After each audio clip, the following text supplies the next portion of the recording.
Good morning, good afternoon, good evening, ladies and gentlemen. Welcome to another edition of GNN.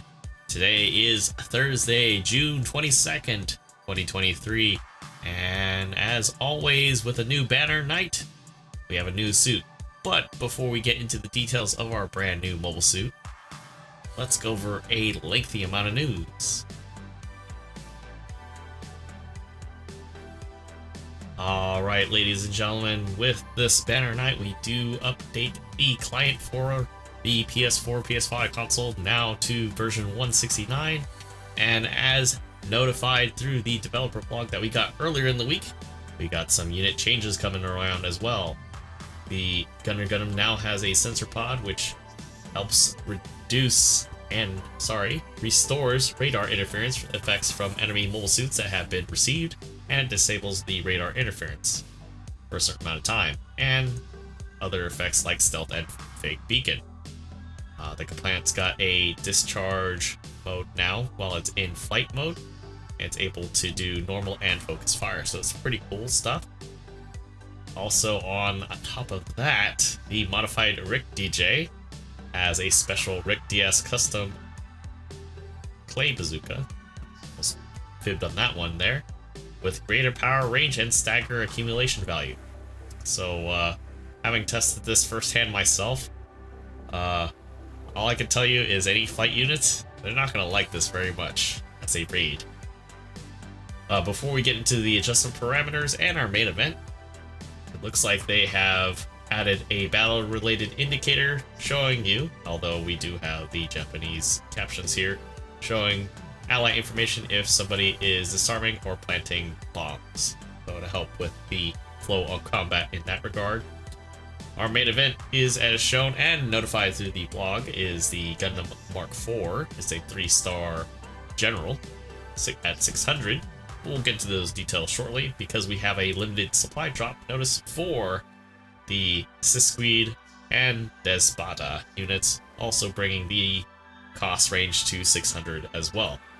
Natively 50, but you get the level 2 versions plus their weapons. So if you like the suit, gotta add it to your collection. This is the time to do it. And also mentioned in that blog, we are getting a lot of the clan match suits being added to the recycle ticket counter. So the Goof Heavy Arms type, the Zaku Diver, GM2 Semi-Striker, Dowas, the Rizel.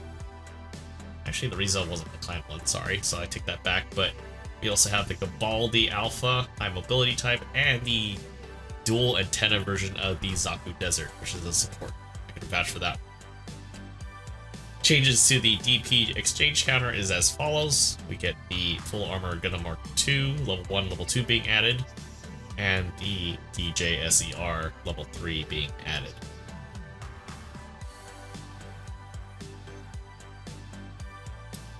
Alright folks, here's the unit adjustments for June 2023. The Despada, the 550 General, is getting a buff to 18k HP and changes to its reload and cooldown times for its weapons. Cut down quite a bit, mainly because according to the developer information, it looks like the General for this has been performing below the win average for the suit, and not really making the rival win rate. Damage is kind of almost there, with a average amount of mobile suit loss sitting at about a little higher by like 0.1. So I guess they felt like it was underperforming, so it's getting changes to its weapons through cooldown times and reloads. They are not adjusting any of the other aspects of the suit, so we'll see if that performs well or not. I know the Cyrod is going to have a shorter cooldown time, so that might help with it keeping enemy raids in check and other aspects of the front line, but we'll see. As well as the large missile having a 5-second faster cooldown time could help with that. I know that's a pretty substantial thing. I know we're going to go in reverse order as well, but the large missile being kind of the main stun on there, I think, and then everything else is kind of we'll see. The Gundam ground type now is also getting a buff, so that's going to be interesting. It's now, as some people have probably labeled it now, it's more of a normal suit. It's going from 12.5k HP to a flat 14k, assuming for the base, and then as the levels go up, you're also getting an increase to the range attack boost as well as melee. Substantially, we're bumping it up to 175 for the high-speed movement, and turning speed has been improved, in addition to getting the optimized cooling efficiency level 1.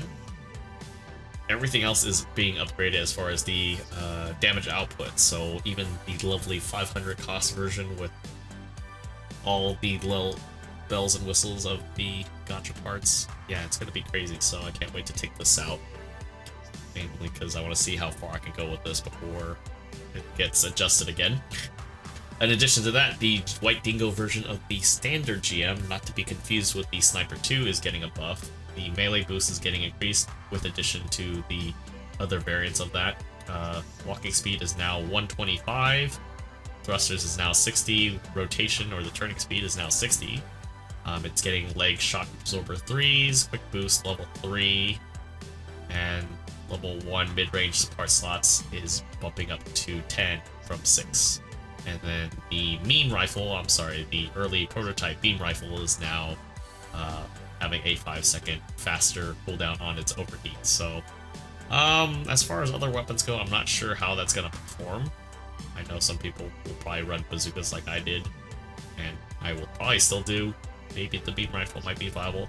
I think it's warranted to definitely take a look and see how those little buffs will perform, considering that at 300 it is definitely not even anywhere close to their 50% general average win rate for that cost range, and then it's kind of a little on the lower side for level 2, level 3, but hard to say. Damage-wise, outright it is not even hitting 50k, I guess, on average according to them. So we'll see. I think that might be the sense there. I never noticed the average damage dealt being a big factor, but I guess Gaplant's getting a buff. It's now at 21k, as well as the upper versions are going to be increased. It's getting damage control level 1. Wow. And then level 3, level 4 are getting the thruster output increase level 1.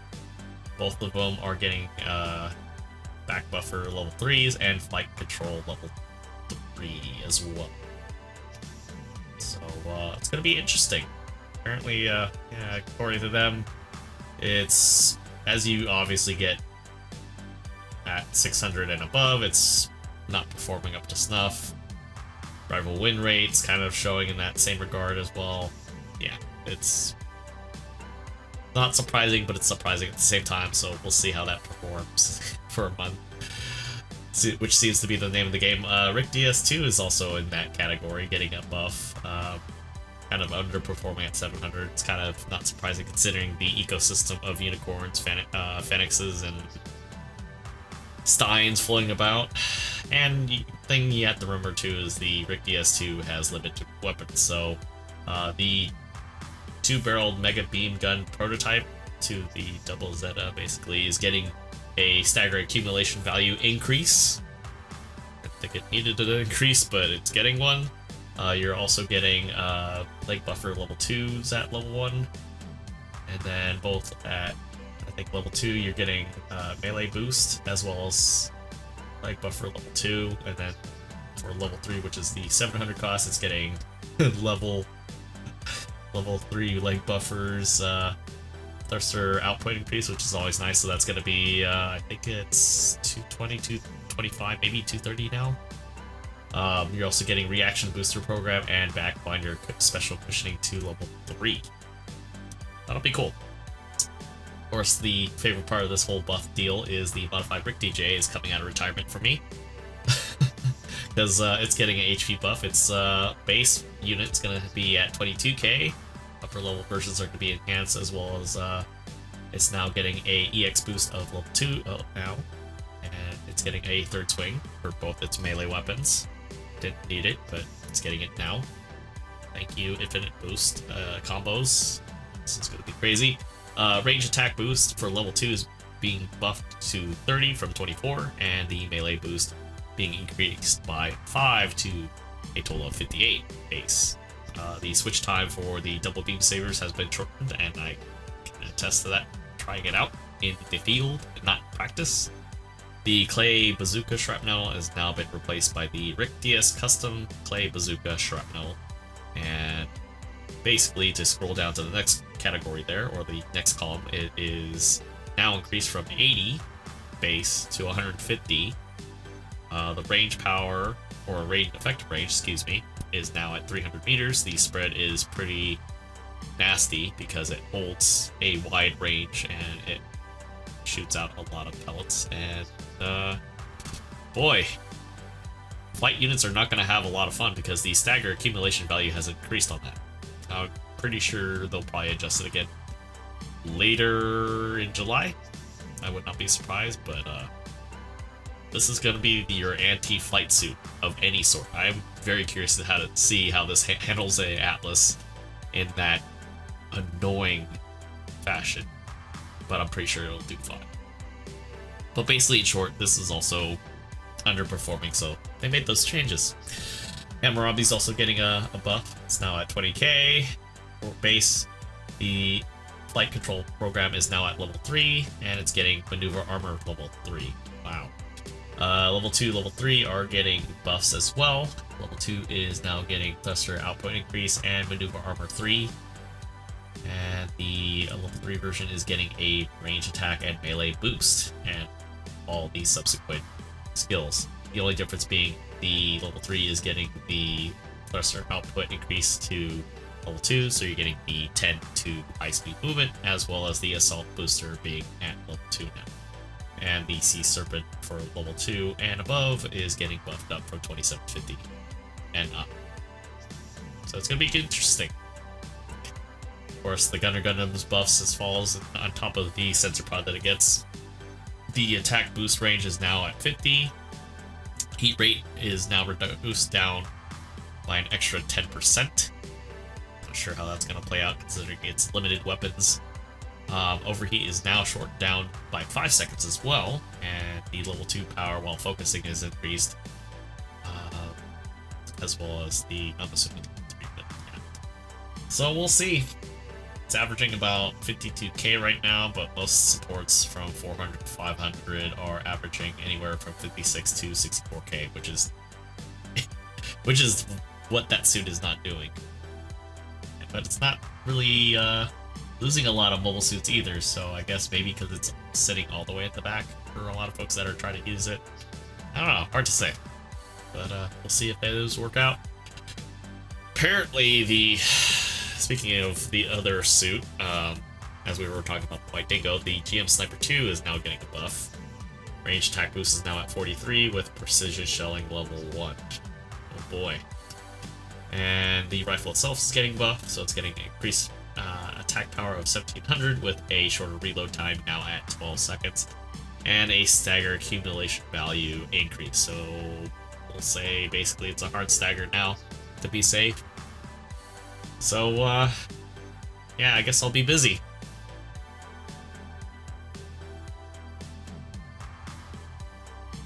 Alright, ladies and gentlemen, here's our main event.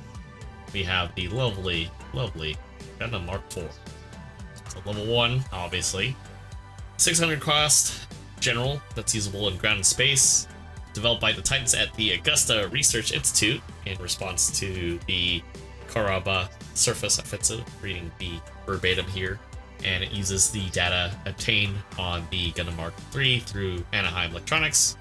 And so it utilizes INCOMs and a quasi-Psychomo armament that's being tested at the same institute as well.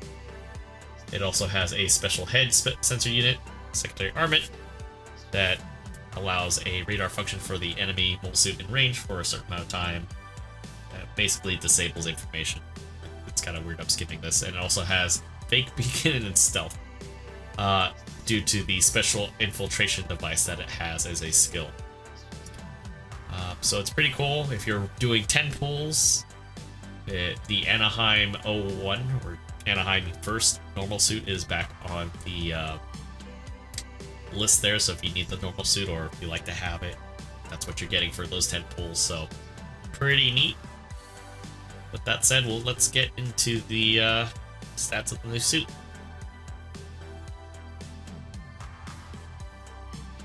Alright, ladies and gentlemen, here we are at 600. Gundam Mk-IV here, coming with 17,500, not even right, 17.5k HP, resistances at 16, 28, 22 respectively, and a leaning towards melee power versus ranged. Walking speed of 135, high speed movement at 220 with thruster gauge of 65, which is, I guess, average, and turning speed of 69, which is nice. As you can see here, for the first primary weapon, we're looking at the Mk-V beam rifle. Obviously, it takes the same, let's say, design that would later coincide with the Mk-V, missing a couple hooks there. Coming at 2350 with 6 shots and effective range of 350 meters and 15-second reload time, compared to the Mk-V here at 650. We're looking at about 2600, so it's a little powerful, I guess a little more perfected, and you can kind of see it kind of shares a similar design as well. So pretty neat. 5-second cooldown time, so it does shoot a little faster. It does make up for it.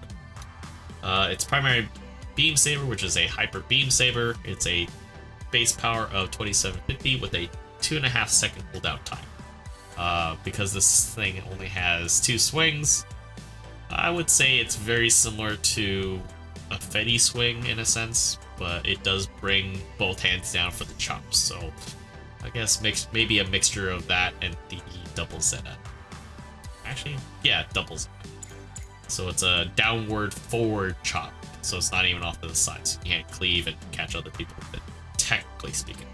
Going into the sub-weapon category, we do have an incom, 1 incom, not 2, just like the Mk-V, but it does come in with a base power of 1000. The heat rate is 50%, so fires 3 and it overheats.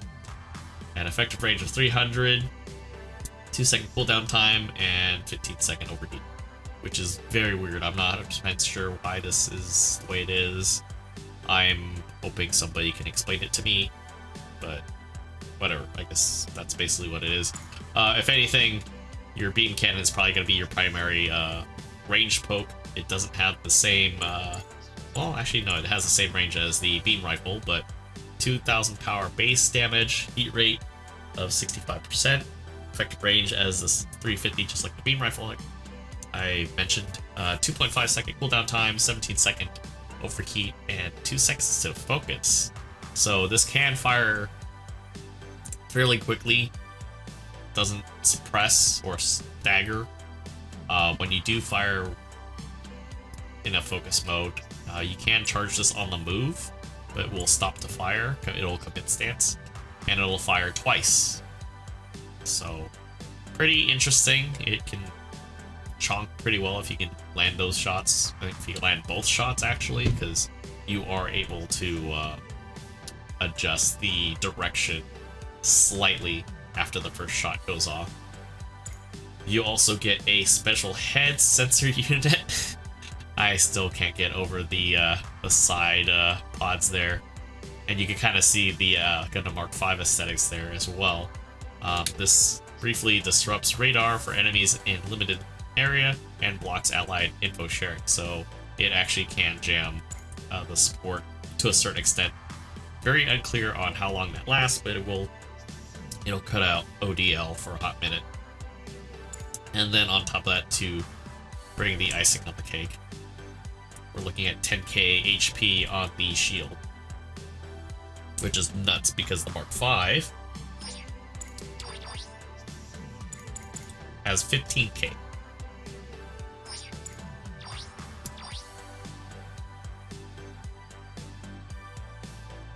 Alright folks, going into the shopping list that the Mk-IV has, we got some of the usual fixings. It's got its typical leg shock absorber. This actually comes with anti-blast right off the bat, so that's pretty nice. It has a roll, it has flight control at level 2. Thing has power accelerator at level 2. That's pretty crazy. You also get a lovely shield tackle at level 1, so could be useful. Hard to say how much that factors in. I'll have to check with my sources on that one. Obviously, it has balancers, because if this didn't, it would probably be far worse than it should be. And back at level 2, so this is definitely going to be a force to be reckoned with in space, I would imagine. Obviously, melee combo 1, force injector 2. This thing has ODL, so move over unit 4. We got something that could help the front line too. Leg buffers at level 2, the only buffers that you'll see on the suit. Surprisingly, it also has marker, so it reduces damage by 45% and nullifies stagger, so that's kind of interesting at least. That's something I never noticed until, I don't know now. I know it, like, you could get targeted by friendlies with the artillery, but never knew it reduced stagger altogether. That's crazy.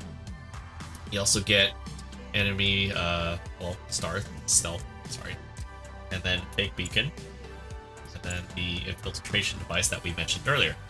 So, pretty interesting so far. I know there's some learning pains currently with the suit right now. I know a lot of folks have initial opinions about it, and I wouldn't say it's very game-breaking. It's not overly special, but I do feel like, based on what we have here, deal with suit-wise, and considering its armament, I think it could be decently good. How far you want to take it really kind of depends on what BB Studios wants to do with this, but definitely could be fun for sure. I definitely had some okay-ish rounds so far. Nothing I can be too sure yet, but I would say, to be fair, I think the suit definitely deserves another look for sure.